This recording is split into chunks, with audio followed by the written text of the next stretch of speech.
ایک دور دراز ملک میں جہاں پہاڑ آسمان کو چھوتے تھے اور دریا چاندی کی طرح چمکتے تھے، ایک نوجوان شہزادہ علی رہتا تھا۔ بہادر اور مہربان دل رکھنے والا علی اپنے انصاف اور جرات مندانہ طبیعت کی وجہ سے تمام سلطنتوں میں مشہور تھا۔ لیکن شہرت کے باوجود اس کی راتیں بے سکون تھیں، خوابوں سے بھری ہوئی، جن میں ایک پراسرار شخصیت دکھائی دیتی تھی جو اندھیرے کے پردے میں قید تھی۔ ایک رات علی نے ایک حیرت انگیز خواب دیکھا۔ اس نے ایک خوبصورت پری کو دیکھا جس کا نام لل تھا۔ اس کے سنہری پروں کو زنجیروں میں جکڑا گیا تھا اور وہ ایک تاریک مینار میں قید تھی جو ایک خوفناک جنگل سے گھرا ہوا تھا۔ ایک ظالم بھوت اس کی نگرانی کر رہا تھا جس کی ہنسی ہوا میں گونجتی تھی۔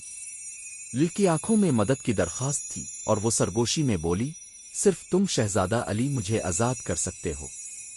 جب علی جاگا تو وہ اب بھی اس کی آواز سن سکتا تھا۔ اس نے فیصلہ کیا کہ وہ اس خواب کو نظر انداز نہیں کر سکتا۔ یہ خواب ایک عام تصور کی بجائے مدد کی پکار محسوس ہوتا تھا۔ اس نے اپنی تلوار اور حوصلہ جمع کیا اور پری کو بچانے اور بھوت کے قلعے کا سامنا کرنے کے لیے نکل پڑا۔ علی کا سفر اسے سرگوشیوں کے جنگل تک لے گیا، ایک لعنت زدہ جگہ جہاں درخت بھی زندہ محسوس ہوتے تھے اور مایوسی کی سرگوشیاں کرتے تھے۔ جیسے جیسے وہ اندر گیا، راستہ تاریک ہوتا گیا اور ہوا سرد ہو گئی۔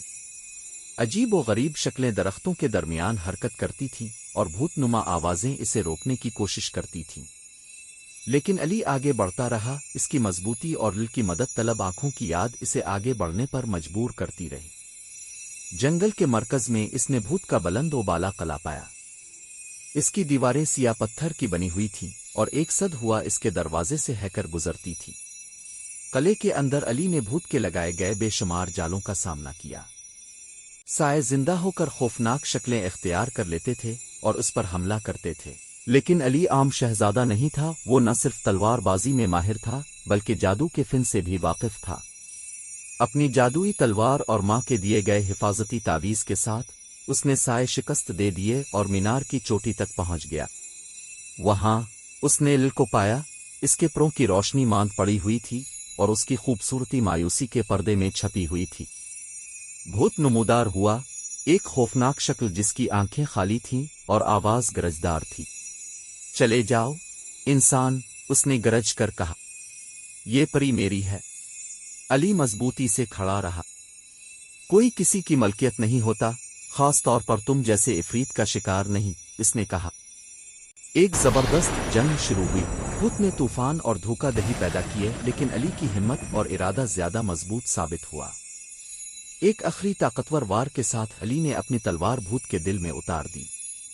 بھوت ایک زوردار چیخ کے ساتھ غائب ہو گیا۔ جیسے ہی بھوت غائب ہوا، علی کو جکڑنے والی زنجیریں ختم ہو گئیں اور اس کے سنہری پروں نے دوبارہ چمکنا شروع کر دیا۔ اس نے شکریہ کے آنسو بھری آنکھوں سے علی کو دیکھا۔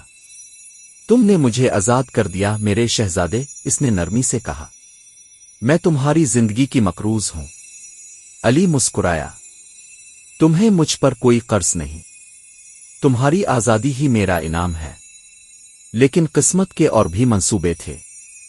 جب وہ محل واپس پہنچے تو علی اور لل نے ایک ساتھ وقت گزارا اور ان کے درمیان رشتہ ہر گزرتے دن کے ساتھ مضبوط ہوتا گیا۔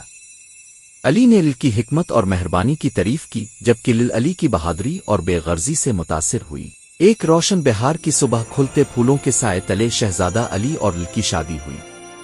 یہ ایک شاندار تقریب تھی جس نے انسانوں اور جادوئی مخلوقات کو ایک ساتھ لا کھڑا کیا۔ سلطنت خوشی سے جھوم اٹھی کیونکہ ان کی محبت صرف بہادری کی داستان نہیں تھی بلکہ امید اور ہم آہنگی کی کہانی بھی تھی۔ اور یوں شہزادہ علی اور لل نے ایک ساتھ حکومت کی اپنی زمینوں میں امن اور خوشحالی لاتے ہوئے۔